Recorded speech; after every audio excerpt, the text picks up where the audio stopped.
Monsoon and the markets. As usual on Wednesday, yesterday IMD released their latest monsoon update.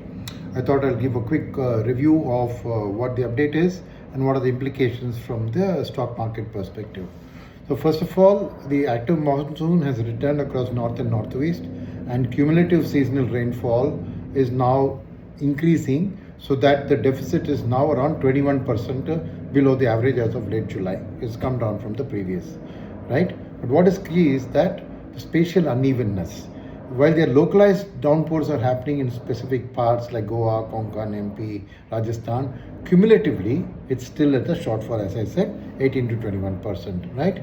And the El Nino conditions not yet come to India, but in the equatorial Pacific region, it's still showing a cast on the shadow on the monsoon distribution, which is expected later in August and September. But the next 10 to 15 days are very critical according to them, because that's the core zone of the monsoon, and depending on how that goes, the future they will decide. So that's the thing. What about the Kharif sowing progress? Because that's the important part, right? So there, if you see, there is a gap is narrowing between last year and this year because the better monsoon initially, but there's a high divergence. So what do I mean by that? If you see, in the case of overall, we are still about 6% down compared to the same period last year in terms of overall sowing across the country, right? Which, if you see crop wise, paddy, rice is down about 1% only. So paddy has been broadly in line with last year, right? Pulses like tur dal, urad dal, moong dal and all that have been the hardest hit. Their sown area is down 15% year on year. And what about groundnuts and soybean and the oil related seeds? They're also down by about 5.5%, right? Next is the core cereals and cotton.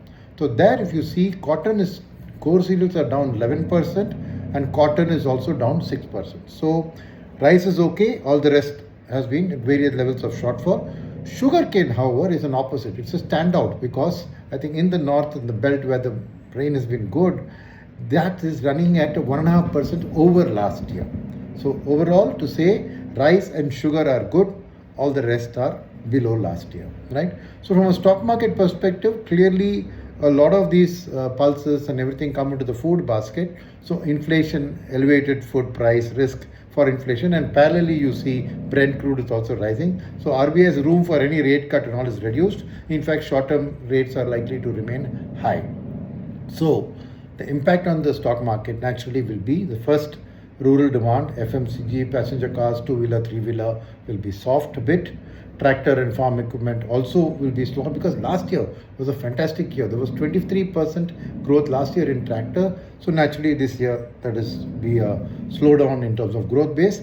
And agrochemicals and fertilizers will be less because the sowing has been less, but agrochemicals, pesticides and weedicides, because crop protection, because heavy localized downpour means the crop would have got extra wet and weeds and pests may increase. So their demand could grow up for the agrochemicals part. So overall, just a summary, the latest IMD is more of a stabilizing short-term trigger, but for the paddy and the rice and the sugarcane system. But overall, the pulses and oilseeds will keep it in check and the inflation risk remains. So a slightly harder interest rate scenario would affect the rate sensitives in a negative way. Thank you. I will do my next update next Thursday after the Wednesday IMD update.